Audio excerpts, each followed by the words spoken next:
حضرت غوث اعظم رضی اللہ تعالیٰ عنہ سے کسی نے کہا تھا سب سے زیادہ پریشان کون ہوتا ہے؟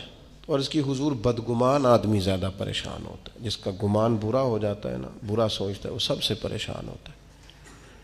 تو پھر لوگوں نے پوچھا حضور بدگمان کون ہوتا ہے؟ تو حضرت غوث اعظم فرمانے لگے بدگمان وہ ہوتا ہے جو برے لوگوں کی صحبت میں بیٹھتا ہے۔ برے لوگوں کی صحبت بندے کے گمان کو برا رکھتی ہے، سوچوں کو۔ اچھے لوگوں کے پاس بیٹھیں گے سوچیں مثبت ہوں گی، اچھی ہوں گی۔ پھر حضرت غوث اعظم رضی اللہ تعالیٰ عنہ سے لوگوں نے پوچھا حضور عالم کون ہوتا ہے؟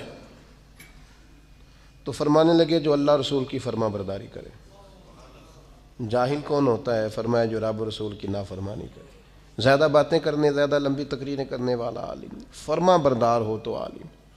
پھر حضرت غوث اعظم رضی اللہ تعالیٰ عنہ سے کسی نے کہا حضور تنگ دستی کس بندے پر آتی ہے؟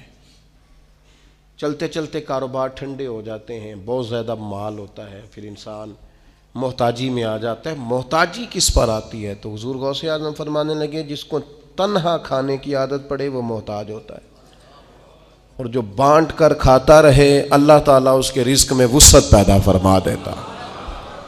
حضرت غوث اعظم رضی اللہ تعالیٰ عنہ سے بہت سارے لوگ آ کے مسئلہ پوچھتے تھے اللہ کیسے راضی ہوگا؟ تو حضور غوث اعظم فرمانے لگے میں نے 50 سال پڑھایا ہے، سب سے جلدی رب تب راضی ہوتا ہے جب کسی بھوکے کو کھانا کھلایا جائے، اللہ فٹافٹ جلدی راضی ہو جاتا ہے۔ پھر حضرت غوث اعظم رضی اللہ تعالیٰ عنہ سے کہا حضور برباد کون ہوتا ہے؟ کون آدمی ہے جو ساری صلاحیتوں کے باوجود برباد ہو جاتا ہے؟ تو حضرت غوث اعظم رضی اللہ تعالیٰ عنہ فرمانے لگے جو مداحنت کا شکار ہو، جو سستیاں کرے، آج کر لوں گا، کل کر لوں گا، پرسوں سے شروع کروں گا، بس میں نے ٹھیک ہو جانا ہے۔ فرمایا یہ نہیں ٹھیک ہو سکتا، یہ آہستہ آہستہ تباہی کی طرف جانا ہے۔ دین پہ عمل کرنا ہے تو کل پرسوں کا کیا مانا، آج کیوں نہیں، ابھی سے کیوں نہیں، فوراً کیوں نہیں؟ فرمایا کرتے تھے یہ چیز انسان کو کمزور کر دیتی ہے۔ پھر حضرت غوث اعظم رضی اللہ تعالیٰ عنہ سے کسی نے کہا کہ حضور انسان ٹھیک ٹھیک کیسے چل سکتا ہے، ڈپریشن بھی نہ ہو، انزائٹی بھی نہ ہو، سفر بھی ٹھیک ٹھیک کرے، مطمئن وقت گزارے؟ یہ میں اپنے لفظوں میں کہہ رہا ہوں آج کی بیماریوں کا جو لوگوں پر غلبہ ہے۔ حضور کوئی پریشانی نہ ہو، بندہ صحیح چلے، کیا کیسے ہو سکتا ہے؟ تو غوث اعظم فرمانے لگے دو سواریاں ہیں کبھی چھوڑے نہ، ایک صبر کی سواری، ایک شکر کی سواری۔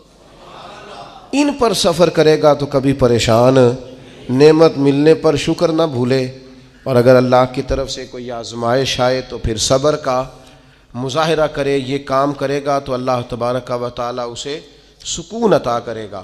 حضرت غوث اعظم رضی اللہ تعالیٰ عنہ سے ایک شخص نے پوچھا تھا حضور میں چاہتا ہوں اللہ تعالیٰ میرے دل کو قرار عطا کرے۔ تو بڑی کمال بات ہے، کئی چیزیں پہلے بھی پڑھی تھیں لیکن یہ میں نے پہلی دفعہ پڑھا الفتح الربانی سے۔